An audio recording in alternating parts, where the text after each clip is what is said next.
नमस्कार दर्शक मित्रों, मैं भूपेंद्र साचानी आज के इस कार्यक्रम में आप सबका हार्दिक स्वागत करता हूं।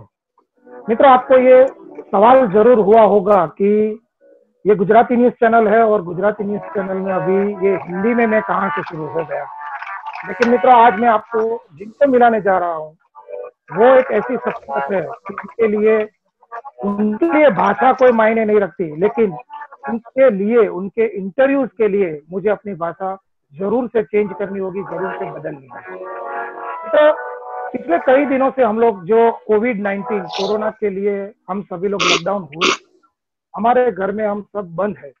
तब सही मायने में हमारे लिए ये बहुत ही कठिन समय है, क्योंकि हिंदुस्तान ने ऐसा दिन कभी देखा नहीं है और शायद हम भगवान से प्रार्थना करें कि फ्यूचर में भी कभी ना देखें। इसी कार्यक्रम में हम लोग इसीलिए आपको उन शख्सियतों को मिलाते हैं जो आपको आपके घर में रहने के लिए मजबूर करे, आप टीवी के माध्यम से अपने दिल को बहलाए, अपने मन को बहलाए और कुछ नया नया जाने। मित्रों, आज मैं जिनको आपके सामने पेश करने जा रहा हूँ, उनको वैसे उनकी किसी भी प्रकार से पहचान करवाना वो मेरे लिए बहुत ही मुश्किल शब्द हो गए, बहुत ही मुश्किल होगा। हर घर, हर बच्चा, मात्र हिंदुस्तान में नहीं किंतु दुनिया भर के कई लोग, जो लोग गुजराती भी नहीं जानते, जो लोग कई बार हिंदी भी नहीं जाते, लेकिन मात्र और मात्र जिनके संगीत से लोग उनके दीवाने हैं, आफरीन आफरीन करते हैं, वैसे अनूप जलोटा जी को मैं आज आपके सामने पेश करने जा रहा हूँ। मित्रों, हमारा ये सौभाग्य है। अनूप जी, आपका बहुत बहुत ही स्वागत है हमारे कार्यक्रम में। बहुत धन्यवाद आपका, बहुत धन्यवाद। मित्रों, अनूप जी हमारे साथ जुड़े हैं, उसकी जो हमारे साथ मेन कड़ी है वो है संश्री भट्टाचार्य जी, जो कि उनकी शिष्या है। कई सालों से, कई वर्षों से उन्होंने उनके साथ काम किया है, रियाज किया है, उनके पास से उन्होंने बहुत सारा सीखा है। संश्री जी, आपका भी हमारे इस कार्यक्रम में बहुत बहुत ही स्वागत है। दर्शक मित्रों, आज हम इन दोनों महानुभावों से कुछ नया जानेंगे, कुछ नया सीखेंगे। संश्री जी, पहले सबसे पहले मैं आपके पास आऊंगा, क्योंकि अनूप जी का जो परिचय मैंने दिया वो एक दुनिया की दृष्टि से दिया। जितना मैंने जाना, जितना पहचाना, जितना गूगल किया या फिर जितना मैंने उनको सुना है, उनके आधार पे मैंने दिया है। लेकिन उनका सही परिचय, ऐसा कहा जाता है ना कि एक शिष्य ही अपने गुरु का सच्चा परिचय दे सकता है। तो आपसे मैं अनुरोध करूंगा कि आप सबसे पहले अनूप जी के परिचय, आपके दिल के जो भावनाएं उसके जरिए। मैं तो पहले सूरत वासियों को सबको प्रणाम करती हूँ और खुश रहें। सर के बारे में मैं क्या बताऊं। वो ऐसे इंसान है, वो ऐसा दिया है जो हम जैसे हजारों दिया को प्रज्वलित किया, और हम कोशिश कर रहे हैं कि कुछ आगे जाके संगीत इस दुनिया में, जो रियल में जो संगीत होती है, उसको हम लोग बरकरार रखें। वैसे तो सर के नाम से पहले पद्मश्री होता है, पद्मश्री डॉक्टर अनूप जलोटा जी, और वो सिर्फ भारतवर्ष में नहीं पूरे दुनिया में मशहूर है। मतलब बचपन से लेके जब तक आप उस दुनिया में ना चले जाओ, तब तक अनूप जलोटा जी हर घर में है, हर दिल में है, हर एक के साथ है। उनके बारे में मेरे लिए कोई लफ्ज नहीं है। मैं ये बेहतर समझूंगी कि सर अगर ये बताए कि सर का जन्म कहाँ से हुआ, जन्म कहाँ पे हुआ, एंड सर ने कहाँ पे संगीत सीखा और किन से प्रभावित है। मेरा जन्म नैनीताल में हुआ था। नैनीताल उन दिनों उत्तर प्रदेश में था, अब वो उत्तराखंड में है। लखनऊ में रहा मैं शुरू के 20 साल। वहीं संगीत सीखा अपने पिताजी श्री पुरुषोत्तम दास जलोटा से, और भातखंडे म्यूजिक कॉलेज में भी सीखा संगीत। लखनऊ यूनिवर्सिटी से बीए किया। बस फिर मुंबई आ गए और शुरू कर दिए जगह जगह कार्यक्रम करना, रिकॉर्डिंग्स करना। संतश्री मुझे मिली और संतश्री ने अपने अंदर वो इच्छा जगाई कि उसे बस संगीत में ही अपना समय देना है। और वही आज तक कर रही है। न जाने कितनों को सिखा रही है, कितने कार्यक्रम कर रही है, देश विदेश में इसके कार्यक्रम होते हैं।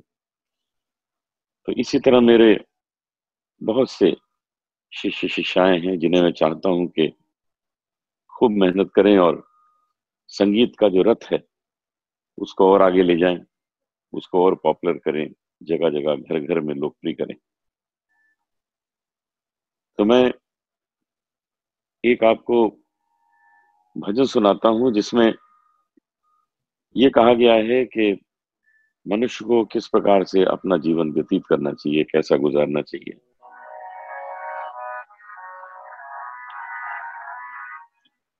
राम नाम अति मीठा है, राम नाम अति मीठा है, कोई गा के देख ले। राम नाम अति मीठा है, कोई गा के देख ले। आ जाते हैं राम कोई बुला के देख ले। आ जाते हैं राम कोई बुला के देख ले। और ये पंक्तियां, इसमें जो शिक्षा है, जो सबक है, वो जो मनुष्य अपने जीवन में उतार ले तो उसका कल्याण निश्चित है। जिस घर में अंधकार वहां मेहमान कहां से आए। जिस घर में अंधकार वहां मेहमान कहां से आए। जिस मन में अभिमान वहां भगवान कहां से आए। अपने मन मंदिर में ज्योत जला के देख ले। आ जाते हैं राम कोई बुला के देख ले। आधे नाम पे आ जाते वो कोई बुलाने वाला। बिक जाते हैं राम कोई हो मोल चुकाने वाला। कोई शबरी झूठे बेर खिला के देख ले। आ जाते हैं राम कोई बुला के देख ले। राम नाम अति मीठा है, कोई गा के देख ले। आ जाते हैं राम कोई बुला के देख ले। क्या बात है, क्या बात है सर, क्या बात है। राम नाम पे यदि दिल में अंधकार नहीं है तो भगवान हमारे पास पहुंचते हैं। सर खास करके अभी जो ये लॉकडाउन का समय चल रहा है, मैं आपको ये सवाल नहीं पूछूंगा कि सर आप घर पे क्या कर रहे हो, क्योंकि आप जिस संगीत से जुड़े हुए हो तो आपको शायद, मुझे ऐसा लगता है कि हर वक्त वो वक्त ही कम पड़ता होगा। लेकिन मैं ये जरूर अपने दर्शकों के लिए जानना चाहूंगा कि सर संगीत है वो एक साधना है और संगीत में वो मिठास है। संगीत हमारे जिंदगी के, हमारे जीवन के अंधकार को दूर कर सकते हैं। तो अभी का जो वक्त चल रहा है उसे कैसे दूर किया जाए संगीत के माध्यम से? ये जो लॉकडाउन का समय है ये हमारे ऊपर थोपा गया है। कहाँ पता था कि ऐसा समय आएगा, किसी ने सपने में भी नहीं सोचा था। लेकिन एक गलत कारण से हमें ये करना पड़ रहा है, घर में रहना पड़ रहा है। अब ये जो समय है इसका सदुपयोग करना है, इस समय को व्यर्थ नहीं गंवाना है, क्योंकि इस समय में हम वो सब कर सकते हैं जो हम अभी तक नहीं कर पाए। हम अपने घर के बुजुर्गों की सेवा कर सकते हैं, घर के बच्चों को समय दे सकते हैं, उनको प्रेम कर सकते हैं, परिवार के लोगों से और भी प्यार बढ़ा सकते हैं। साथ ही साथ न जाने कितने लोग हैं जो आजकल खाना बना रहे हैं बहुत अच्छा, नए नए कुक बन के आ जाएंगे लॉकडाउन के बाद। न जाने कितने कवि बन के आ जाएंगे, कविताएं लिख रहे हैं। तो ये जो अपने अंदर की प्रतिभाएं हैं, इन प्रतिभाओं को पहचानिए, उसको तराशिए और साथ ही साथ अपने को थोड़ा स्वस्थ बनाइए, हेल्दी बनाइए। और हेल्दी बनाना इसलिए मैं कह रहा हूं कि ये जो कोरोना आया है हमने कभी सुना नहीं था कि कोरोना कोई चीज होती है। अभी क्या पता आगे चल के कोई डरोना आ जाए, क्या बात। तो उससे भी हमें लड़ना है। तो उससे लड़ने के लिए आप अपने को जरा तैयार कर लीजिए। और वो तैयार कैसे होंगे? योगाभ्यास कीजिए, प्राणायाम कीजिए, मेडिटेशन कीजिए, संतरे, नींबू, आंवला ऐसी चीजों का सेवन करिए कि आपकी इम्यूनिटी जो है वो बड़ी अच्छी हो जाए। इम्यूनिटी अच्छी होगी तो आपके शरीर के चारों तरफ एक बड़ी स्ट्रांग वॉल बन जाएगी इम्यूनिटी की, और वायरस आपके पास आ नहीं पाएगा, कोई भाग जाएगा दूर से। मुझे खांसी जुकाम बुखार कुछ होता ही नहीं है, क्योंकि मैं पिछले 50 साल से योगा कर रहा हूं। मैं तो अभी हॉलैंड, जर्मनी और लंदन में था जब वहां पे कोरोना का तांडव चल रहा था। मेरे साथ के 6 लोगों को वहां कोरोना हो गया और मैं वापस आ गया, मुझे कुछ नहीं हुआ। क्यों? क्योंकि मैंने अपने को उस तरह का स्वस्थ बनाया है। तो आज जो लोगों ने अपने को स्वस्थ नहीं बनाया है, उनको कोरोना ने पकड़ लिया है। और जो स्वस्थ हैं वो मेरे जैसे बीच में से रह के निकल के बाहर आ जाते हैं, क्योंकि हमारी इम्यूनिटी स्ट्रांग है। तो आपको समय मिला है ये लॉकडाउन पीरियड में, इसमें इम्यूनिटी अपनी स्ट्रांग कर लीजिए कि अगर आगे चल के कोई और कष्ट आने वाला है तो उससे आप लड़ सकें और उसको परास्त कर सकें। क्या बात है सर, आपने, मेरा क्वेश्चन बाद में आने वाला था कि सर आपकी ये जो हेल्दी आपका जो ये सिस्टम है उसका राज क्या है, लेकिन आपने सामने से बता दिया। संतरी में आपके पास से कुछ ऐसे किस्से सुनना चाहता हूँ जो आमतौर पे लोगों में नहीं है, जो आपके और सर के बने हुए हैं, जो आप उनसे प्रभावित हुई है, जो सर के आचरण से लोगों को वो प्रेरणा दे सके, ऐसे कुछ किस्सा आप यदि सुना सके। सर के बारे में कितना बताए हम। जहाँ से मतलब शुरू हुए हैं वहां पे वो मिले, एंड जब तक हूँ तब तक वो रहेंगे। मुझे बहुत गर्व महसूस होता है कि सर ने मुझे इतना सिखाया। उनके पास मैंने इतना क्लासिकल एंड सुगम जो भी हिंदी सब सीखा मैंने। बहुत मेरी प्रोनाउंसिएशन के भी बहुत कमी है, जो सर आए दिन मुझे सिखाते रहते हैं। और सर के पास मैंने इतना सीखा कि मैं मतलब कितना कर्जदार हूँ मैं बोल नहीं सकती हूँ। सबसे बड़ी बात है, पहला शो जब मैंने सर के पास मतलब सर ने मुझे बुलाया था कि शंश्री आ जाओ, फर्स्ट शो है। मैं बहुत खुशी खुशी गई कि सर के साथ तो आज मुझे गाना है। डरी भी थी। तो उनके घर पे गए तो सर जी मुझे बताए कि शंश्री आज मैं आपके साथ नहीं हूँ, आज मेरे पापा जी है, पुरुषोत्तम दास जलोटा जी। आप सोच नहीं सकते हो कि उस इंसान के साथ गाना, मंच शेयर करना, मतलब ये एक आपके पिछले जन्म का कुछ अच्छे कर्म है। तो मैंने पापा जी के शो में खुद गाई, एक बहुत ही जूनियर कलाकार के हिसाब से। बाकी सब लोग बहुत पंडित थे। तो उस दिन गाना गाने के बाद जब मैंने पैर छुए पापा जी के, तो पापा जी ने मुझे आशीर्वाद दिया और बोले, जहाँ पर दिखता हूँ उधर तू ही तू है। तो ये जो है ये अनूप जी के मतलब मैं तो अनूप जी नहीं बोलती, मेरे गुरु जी है, मेरे सर जी का देन है। जो उन्होंने दिया वही मुझे आज वापस मिल रहा है। लाइन मैं सुनाना चाहती हूँ जो गाना मैं उस दिन गाई थी। कान्हा रे तूने लाख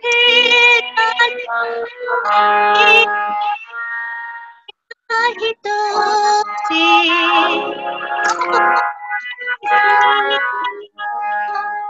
प्यार का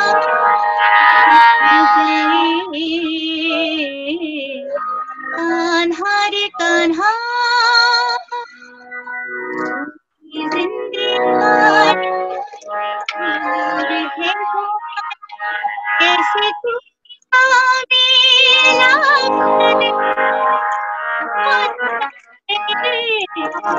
कितना रोए मीरा, तूने नारी रे, जब यही काम तेरा कौन ले रे, तूने तड़पाए कान्हा रे कान्हा। बहुत अच्छा, बहुत अच्छा। मुझे सर से आज एक बात पूछनी है, अगर आप इजाजत देंगे सर। हाँ जरूर जरूर। कल मदर्स डे है, टुमारो इज मदर्स डे। मैं भी एक माँ हूँ और मैं इतनी भाग्यशाली हूँ कि मैं अपने पापा जी के चरण स्पर्श कर पाई, माँ से मिल पाई। तो मम्मी जी के बारे में कुछ जानना चाहती हूँ सर, कि उन्होंने मैंने जितना सुन चुकी हूँ उनके बारे में, मैं आपके मुंह से सुनना चाहती हूँ कि वो क्या जानती थी, किस चीज में महारथी थी, बहुत अच्छी गाती थी। तो मेरी उनके माँ बारे में। बहुत अच्छी कथक डांसर थी बिफोर हर मैरिज। जब उन्होंने शादी की पिताजी से, उसके बाद उन्होंने डांस छोड़ दिया था, क्योंकि कहने लगी कि इसमें बहुत रियाज चाहिए और मुझे परिवार बनाना है। उसके बाद उन्होंने पूरा समय परिवार में लगाया। हम 3 भाई हैं, 2 बहनें हैं, 5 को बड़ा किया। और थोड़ा गाती भी थी, तबला बजाती थी, वायलिन बजाती थी, सितार बजाती थी।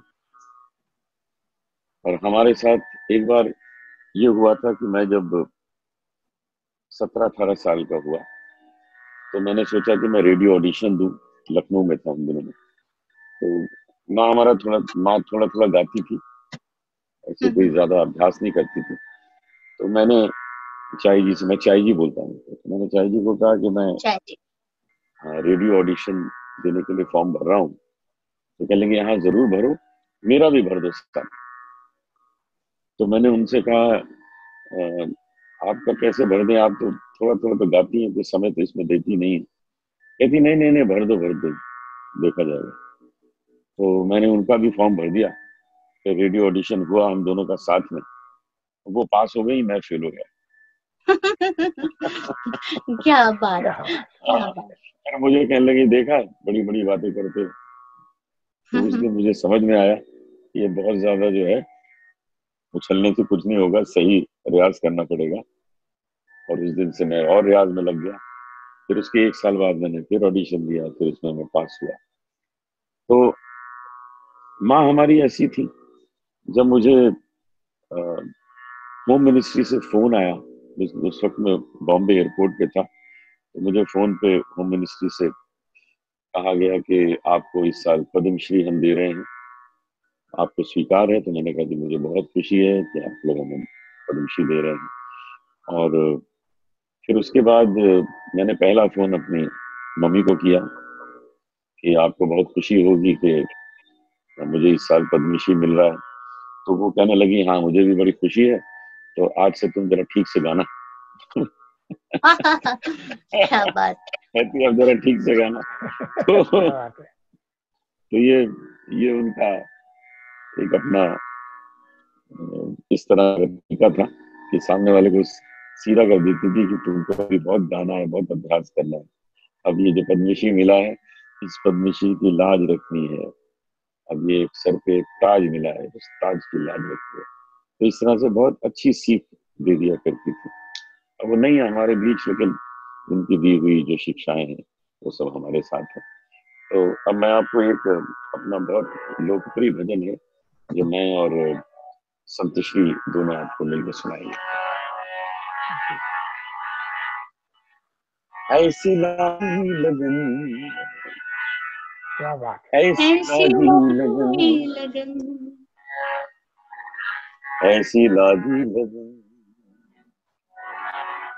ऐसी लागी लगन, मीरा हो गई मगन। ऐसी लगी लगन, मीरा हो गई मगन। वो तो गली गली हरी गुन गाने लगी, महलों में पली बन के जोगन चली। महलों में पली बन के जोगन चली, मीरा रानी कहाने लगे, ऐसी लगी लगन। कोई रोके नहीं, कोई टोके नहीं, मीरा गोविंद गोपाल गाने लगी। बैठी संतों के संग रंग मोहन के रंग, मीरा प्रेमी प्रीतम को मनाने लगी। वो तो गली गली हरी गुन गाने लगी, ऐसी लगी मीरा हो गई मगन। वो तो गली गली हरी गुन गाने लगी, ऐसी लगी लगन मीरा हो गई मगन। क्या बात है, क्या बात है। बहुत अच्छा गाया, सर बहुत अच्छा गाया। एक सवाल मेरे दिल में आ सर, रहे हैं। हाँ जी भूपेंद्र जी, आप बोलिए। नहीं, सर खास करके अभी जो ये कोविड-19 चल रहा है, खास करके इसमें बहुत सारे लोगों की मौत हो रही है। आप इतने सालों से अध्यात्म से जुड़े हुए हैं, मैं आपको ये सवाल खास पूछना चाहूंगा कि सर आज लोगों को सबसे ज्यादा डर मौत का लगता है। मौत एक ऐसी चीज है जिससे लोगों को डर लगता है। आपके क्या ख्यालात है मौत के बारे में? आप क्या सोचते हो? और जो मौत का डर है, क्योंकि हम सब जानते हैं कि एक दिन सबको जाना है, लेकिन फिर भी वो डर हमेशा अपने दिल में रहता है, तो उसे कैसे भगाया जाए, ये आपसे जानना चाहिए। जीवन में दो ही सत्य हैं, एक है जन्म और दूसरा है मृत्यु। दो ही सत्य हैं, बाकी तो सब बीच में घटित होता है। लेकिन सत्य दो ही हैं कि जन्म होता है और मृत्यु होती है। बीच में जो स्क्रिप्ट है वो सब लिखी जाती है, कोई लिखता है, कोई दूसरा लिखता है, कोई स्वयं लिखता है। अब जब दो सत्य हैं तो एक सत्य तो आप बड़े खुशी से ले लेते हैं जो जन्म है, और दूसरा जो सत्य है मृत्यु, उसको आप इतनी परेशानी से क्यों लेते हैं? जब दोनों ही सत्य हैं तो दोनों को प्यार से अपनाइए, दोनों को सत्य समझिए। एक को आप असत्य क्यों बनाना चाहते हैं? वो भी सत्य है। ये जन्म भी सत्य है तो मृत्यु भी सत्य है, और सत्य तो बड़ा सुंदर होता है। एक सत्य ही ऐसी चीज है जो कहने के बाद आप उसको भूल सकते हैं। असत्य कहने के बाद आपको याद रखना पड़ता है, यार क्या हमने कहा था वो याद रखें, कहीं उसने फिर पूछ लिया तो क्या होगा। लेकिन अगर आपने सच बोला है, अगर आपने सच बोला है कि भाई हमने तुमसे 600 रुपए लिए थे, तो याद रखने की क्या जरूरत है, वो तो सच है। लेकिन अगर हमने उसको 300 कहे हैं तो हमें याद रखना पड़ेगा कि यार पिछली बार इसको हमने 300 कहे थे, 300 ही बताना पड़ेगा आगे चल के, तो याद रखेगा। तो असत्य को याद रखना पड़ता है, सत्य को याद नहीं रखना पड़ता। इसीलिए दोनों सत्य को आप प्रेम करिए, दोनों सत्य को वैसे ही अपनाइए जैसे वो है। अब मैं आपको बता दूं कि मृत्यु और मोक्ष, इन दोनों में अंतर क्या है। दोनों में ही आप ये संसार छोड़ के चले जाते हैं। तो मृत्यु वो है कि आपकी इच्छाएं मन में कुछ रह गई हो और आपकी सांसें खत्म हो जाएं, तो ये मृत्यु है। और आपकी इच्छाएं सारी पूरी हो गई हो और आपकी सांसें बाकी हो, ये मोक्ष है। तो हमें मोक्ष की ओर कार्य करना है, हमें मोक्ष की ओर कदम बढ़ाने हैं कि हमारे अंदर कोई इच्छा ही ना रह जाए। हम इस प्रकार के हो जाएं कि जो हमें ईश्वर ने दिया है, बहुत दिया है, बहुत दे दिया है, अब इसके आगे किसी प्रकार की लालच नहीं और कुछ प्राप्त करने की इच्छा नहीं, तो हम मोक्ष को प्राप्त होंगे। तो जन्म को भी प्यार कीजिए, मृत्यु को भी प्यार कीजिए। बहुत ही बढ़िया डेफिनेशन दिया है। संतरी, आप कुछ कह रही थी? नहीं सर बोलने के बाद मुझे तो सर से सुनना है चादरिया। चादरिया।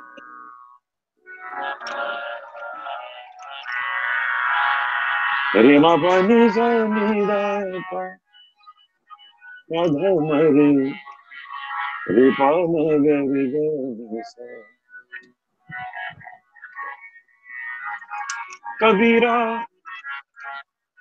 जब हम पैदा हुए, जब हंसे हम रोए,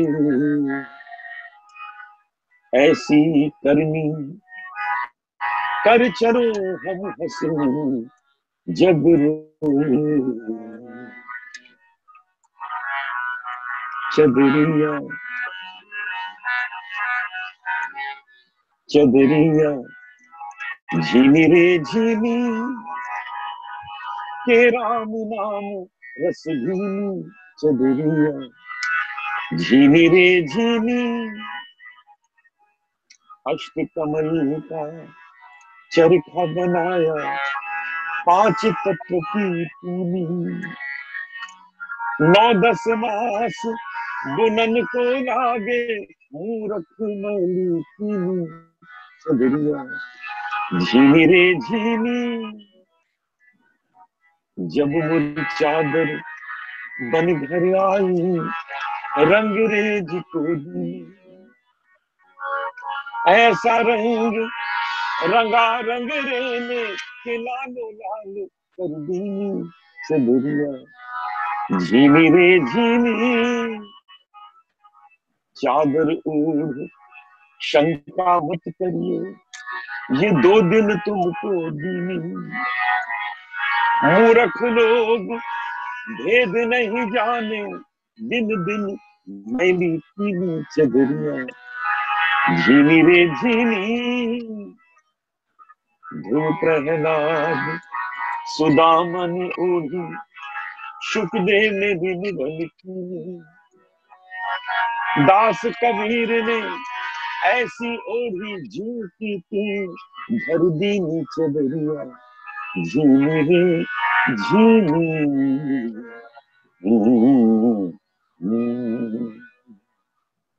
क्या बात है सर, क्या बात है।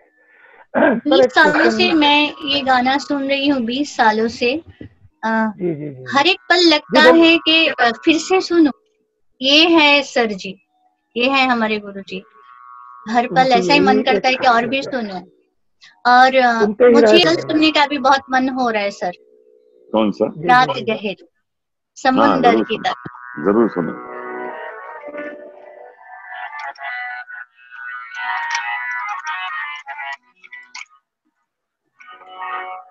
रात गहरी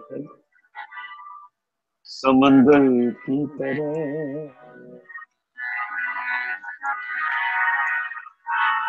रात गहरी समंदर की तरह, डूबता जाता है पत्थर की तरह। रात गहरी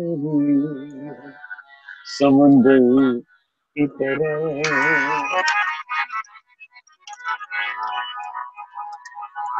तुमसे मिलते हुए डर लगता है,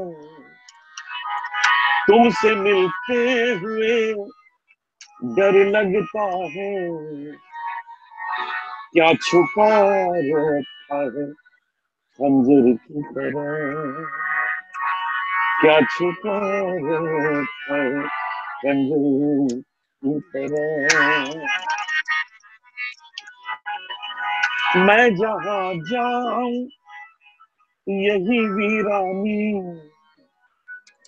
मैं जहां जाऊं यही वीरानी।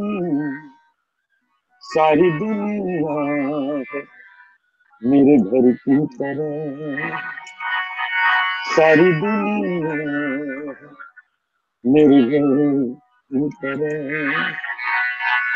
डूबता जाता है पत्थर की तरह, रात गहरी समंदर की तरह।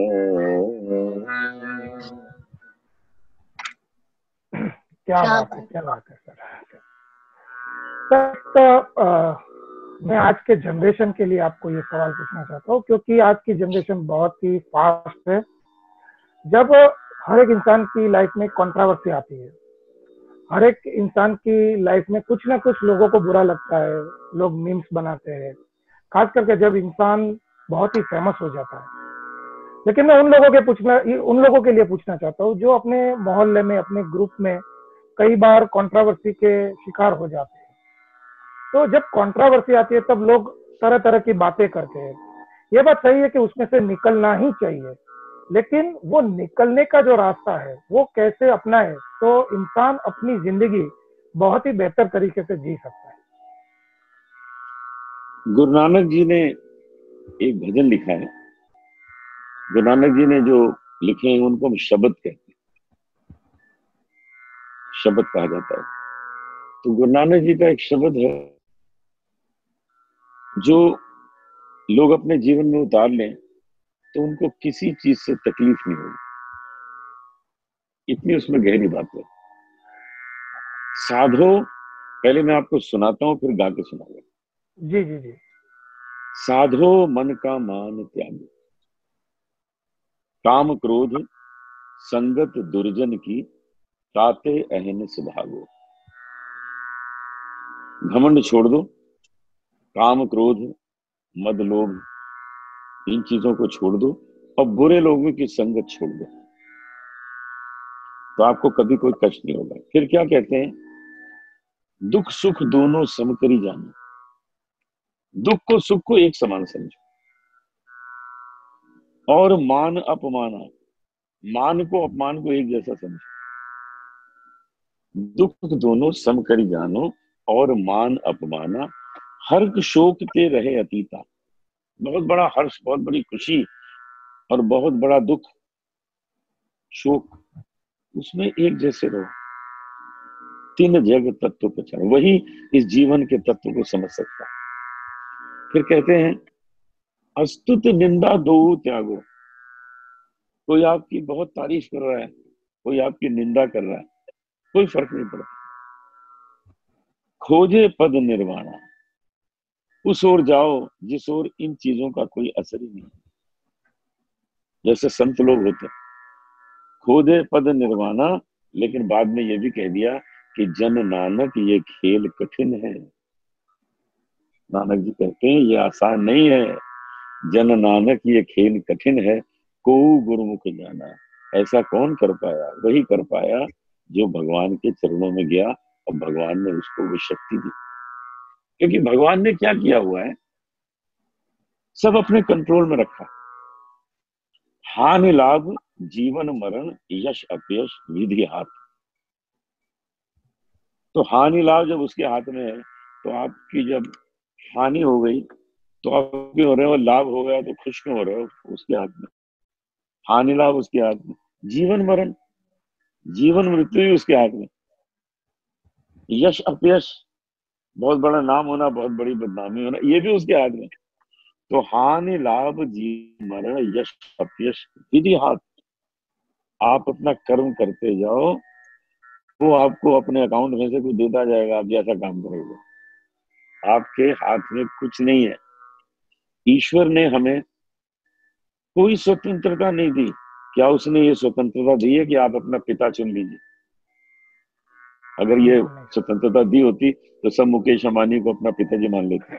सही बात है। सही बात है सर, है सही कि बात नहीं? है। बहुत सही तो बात है सर। माता चुनने का हक नहीं है। नहीं है, नहीं सर। माता चुनने का हक होता तो कोई ऐसी मदर चुन लेता कि कमाल हो जाता। भाई बहन चुनने का हक नहीं है, वो भी उसने सोच के रखा है, ये इसका भाई होगा, ये इसकी बहन होगी। पुत्र पुत्री चुनने का हक नहीं है, ये भी वो बताता है, वो बना के देता है। तो एक ही आपको स्वतंत्रता दी है चुनने की, कि आप एक मित्र चुन सकते हैं। क्या बात है सर।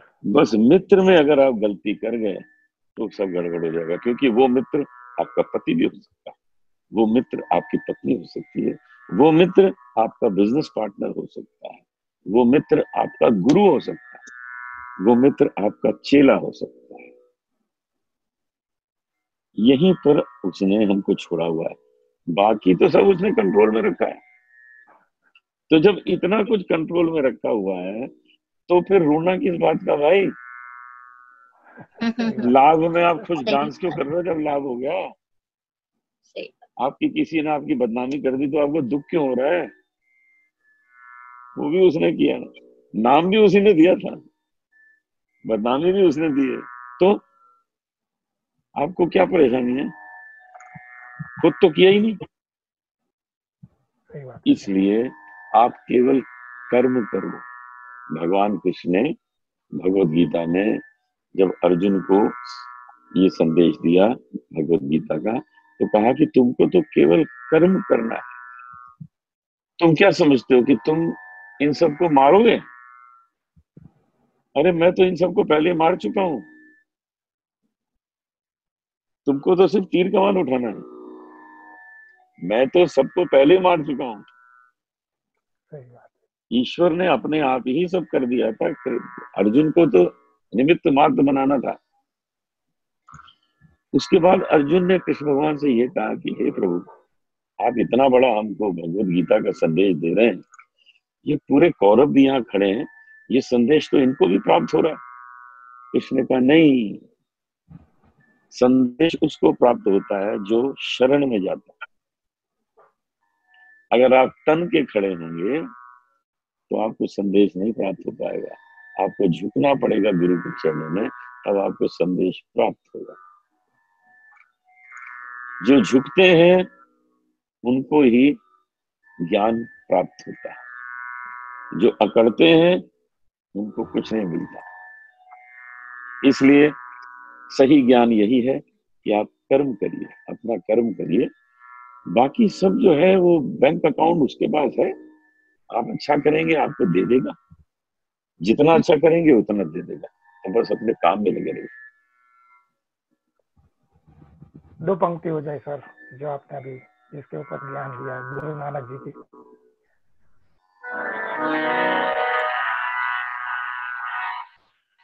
साधु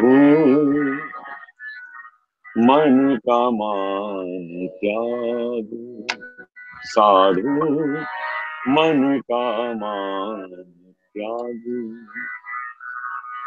काम क्रोध संगत दुर्जन की, काम क्रोध संगत दुर्जन की, ताते अहनिस भाग, साधु मन का मान त्याग, साधु मन का मान त्याग। दुख सुख दोनों सम करी जाने, और मान अपमान, हरक शोक तो रहे अतीता, तीन जग तत्व पछान, साधु मन का मान त्याग, साधु मन का मान त्याग। अस्तुत निंदा दो त्यागे, खोजे पद निर्वाणा,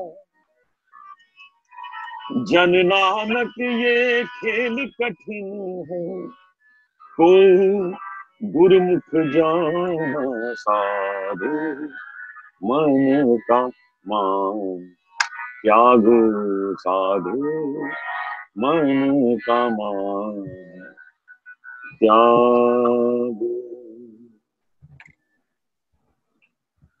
क्या बात है सर, क्या बात है।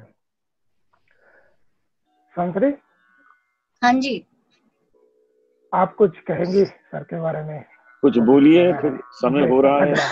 सर को सुन 5 के बजे मुझे दूसरे हाँ से जी, जुड़ना है। सर के लिए मैं सर के लिए 2 लाइन गा दूं। जी जी जी। हाय मर जाएंगे हम तो लुट जाएंगे, ऐसी बातें करो आज, जाने की जिद ना करो, जाने की जिद ना करो, की जिद ना करो जाने की जिद ना करो। वाह वाह वाह, जाने का तो सच में मन नहीं हो रहा, लेकिन 5 बजे लेकिन एक आपका और भी वक्त ग्रुप बहुत से ही जुड़ना है, इम्पोर्टेंट है लेकिन बहुत अच्छा लगा, सर। बहुत अच्छा लगा, बड़ा आनंद आया। सर एक आखिरी सवाल खास हाँ मैं हाँ, पूछना चाहूंगा पूछिए। कि हमारा देश यूथ का देश है, सबसे ज्यादा यूथ यहाँ पे है, कहीं ऐसे युवा है जिनको अनूप जलोटा जी बनना है? बाई सिंगर तो ठीक है, लेकिन आपकी जो मेंटली स्टेबिलिटी है, आपके जो उच्च विचार है, वो भी लोग चाहते हैं, आपसे प्रेरणा लेने चाहते हैं। तो आज के युवा को अनूप जलोटा बनना है तो उसे क्या करना है? 3 चीजों को एक साथ साधना पड़ता है, बॉडी, माइंड एंड सोल। ये जिम में जाने से बॉडी नहीं बनती, सही बात है। क्योंकि बाहर आके किसी से लड़ाई हुई वो पिटाई कर देता है उसकी, इसका मतलब माइंड जो है बैलेंस नहीं है।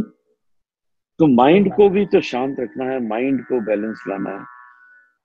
तो योगाभ्यास जो है, योगा करने से उसमें जो जिस तरह की अभ्यास हम लोगों को कराई जाती है, उससे आपका मन भी संतुलित होता है, आपके मन में एक आचरण में सब चीजों में एक बैलेंस आता है।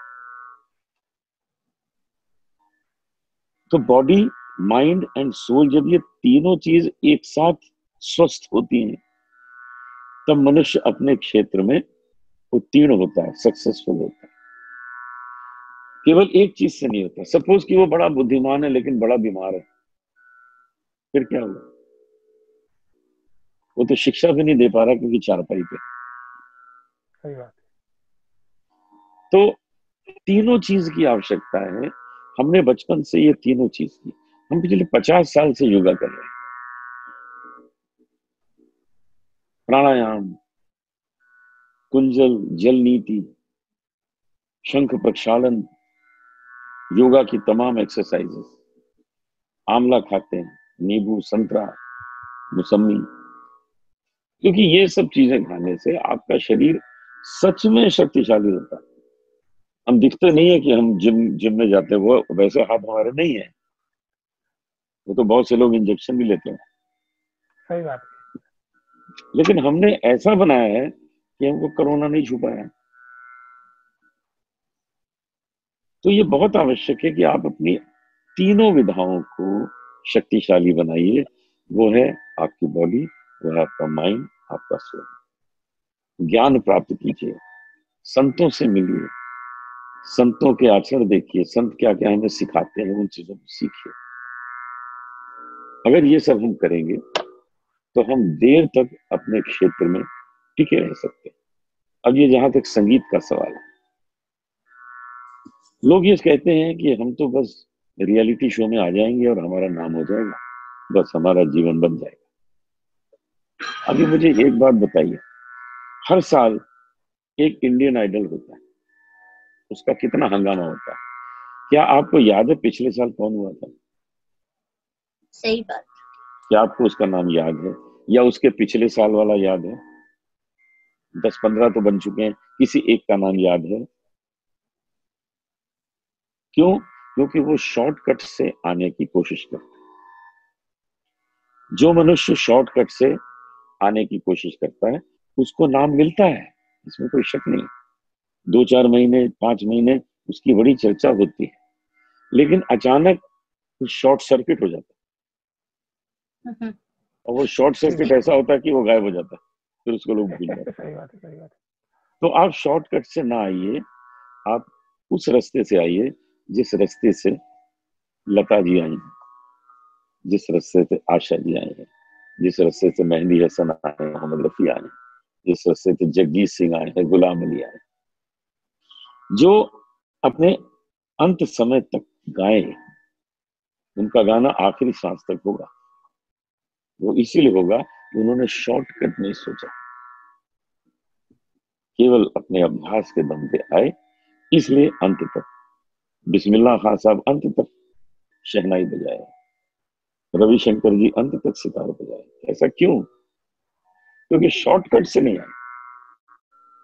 लेकिन न जाने कितने सिंगर हैं, एक एक दो दो गाना गाते हैं, फिल्म में गायब हो जाते हैं, हम उनको भूल जाते हैं, तो नहीं कहां से आए, कहां चले गए। इसलिए हमेशा अभ्यास करिए, सीखिए, विद्या हासिल करिए, और उसके बाद आप क्षेत्र में आइए। आपको कोई नहीं हटा सकता। आप टिके रहेंगे जब तक आपके शरीर में सांस है। सही बात है सर, यही एक वजह है कि अनूप जलोटा है और बाकी के सब बाकी है। सर एक छोटी सी रिक्वेस्ट आखिर में ये भी करना चाहूंगा कि जैसे मीरा कृष्ण भगवान की जो दीवानी थी, ऐसे ही दीवाने हमारे कई लाखों दर्शक है, खास करके हमारे सूरत शहर की बात करता हूँ। तो जैसे दुनिया भर में आपके जो चाहने वाले हैं, वैसे सूरत में भी है। आपसे आज मैं इतना प्रॉमिस जरूर लूंगा कि सर इन फ्यूचर आप हमें एक डेट जरूर देंगे, ताकि आपको हम सूरत में जो आपके चाहने वाले उसके सामने रूबरू करा सके, आपका एक प्रोग्राम कर सके सर, आएंगे, ताकि जरा ये यहाँ के लॉकडाउन हट जाए, आएंगे कभी भी फ्यूचर दे सर, क्योंकि हमारे दर्शकों की भी इतनी सारी डिमांड रहती है। टीवी के माध्यम से या यूट्यूब के जरिए तो आप आपके चाहकों के साथ रहते ही है, जब भी चाहकों का मन हो वो आपको सुन सकते हैं, देख सकते हैं। लेकिन रूबरू दिखाने के लिए हम एक छोटा सा प्रयास करेंगे, और आपकी डेट हमें मिल जाए तो हम इतने आपके आभारी रहेंगे, और दर्शकों के भी आभारी रहेंगे, क्योंकि उनको आप देखने पाएंगे सर। खास करके जी सर, आज आपने बहुत सारा वक्त दिया। एक लास्ट में आपके दिल को जो सबसे करीब भजन है वो हमारे दर्शकों के लिए दो जी लाइन। जरूर सुनो। रंग दे चुनरिया, रंग दे चुनरिया, रंग दे चुनरिया, शाम पिया मोरी, रंग दे चुनरिया, शाम पिया मोरी, रंग दे चुनरिया, ऐसी रंग दे के रंग ना ही छूटे, धोबिया धोए चाहे सारी उमरिया, शाम पिया रंग दे चुनरिया, लाल ना रंगाऊं मैं, हरी ना रंगाऊं। मैंने लाल पहना है, आपके पीछे हरा लगा है। लाल ना रंगाऊं मैं, हरी ना रंगाऊं, अपने ही रंग में रंग दे चुनरिया, शाम पिया रंग दे चुनरिया, बिना रंगाए मैं तो घर नहीं जाऊंगी, बीत ही जाए चाहे सारी उमरिया, शाम पिया रंग दे चुनरिया। मीरा के प्रभु गिरधर नागर, प्रभु चरणन में लागी नजरिया, शाम पिया रंग दे चुनरिया। क्या बात है सर, क्या बात है। ये वही भजन होते हैं जो दिल को छू लेते हैं। जाते जाते सर आपका हम तहे दिल से बहुत ही शुक्रिया अदा करते हैं। संश्री आप हमारे साथ जुड़ी, आप एज ए शिष्या तो है ही, लेकिन हमारे जो चैनल है उसके माध्यम से आप भी हमारे, आपका भी तहे दिल से शुक्रिया अदा करना चाहता हूँ कि आपकी वजह से आज सर हमारे साथ जुड़े, और जो हमारे लाखों दर्शक थे वहां तक हम उनको ले पाए। दर्शकों की जो इच्छा है वो आज हम पूरी कर सकते हैं। आपका भी तहे दिल से शुक्रिया है। दोनों को मैं फिर से एक बार एक रिक्वेस्ट करूंगा कि जब भी फ्यूचर में हमारे दर्शकों की डिमांड रहेगी और आपके पास जब भी समय की अनुकूलता आवश्यकता होगी, अनुकूलता होगी, तब हम फिर से जुड़ेंगे, और सर को एक बार हम सूरत की जनता के सामने, उनके प्रशंसक के सामने जरूर आएंगे। और ये जो गुरु शिष्य का जो संबंध होता है, मैं उस पर आपको दो पंक्तियां सुनाता हूँ। जरूर सर, बहुत कि गुरु तो ऐसा चाहिए, गुरु तो ऐसा चाहिए कि शिष्य से कुछ ना ले, हम कभी किसी को सिखाने का पैसा नहीं लेते, फ्री सिखाते सब, बल्कि बहुत उनको सही देते बात हैं, कार्यक्रम में बुला के उनको देते हैं, बेटा बहुत अच्छा गाया ये लोग। गुरु तो ऐसा चाहिए, शिष्य से कुछ ना ले, पर शिष्य भी ऐसा चाहिए कि गुरु को शीश भी दे। क्या बात है सर, क्या बात है। ये समर्पण दोनों का चाहिए, तब शिष्य काबिल बनता है और तब गुरु गुरु के योग्य बनता है। क्या बात है सर, क्या बात है। कबीर जी की वही पंक्ति मुझे याद आ रही कि गुरु बस गोविंद मेरी दोनों एक ही खड़े। ख्वाहिश है, अगर मेरी जन्म हुई फिर से तो मुझे गुरु जी ही चाहिए, हर जन्म में आप ही इसीलिए चाहिए। इसीलिए मैं आपके दिल की भावना ही मैं बोल रहा हूँ संस्कृत जी की गुरु गोविंद दोनों खड़े, किसको लागू पाए, बलिहारी गुरुदेव की जिन्होंने गोविंद दियो बताए। आप बिल्कुल जैसे सही। गुरु सर और संस्कृत आप जैसी शिष्या, ये जो पवित्र संबंध है वो आने वाले वक्त में भी जो भी गुरु बनते हैं, जो भी शिष्य बनते हैं, वो उसे निभाए। और इसी तरह आपका संगीत आने वाले हजारों साल तक, आपका जो भजन है वो हजारों साल तक भक्तों के, भाविकों के और लोगों के दिल को आनंदित, आंदोलित करते रहे, ऐसी ये शुभ भावना है। दर्शक मित्रों, हमारे साथ जुड़े थे इस सदी के महान भजन गायक अनूप जलोटा जी और उनकी शिष्या संस्कृति जी। आप दोनों का अगर अगेन फिर से बहुत बहुत तहे दिल से शुक्रिया। फिर से नए प्रोग्राम में मिलते रहेंगे। नमस्कार।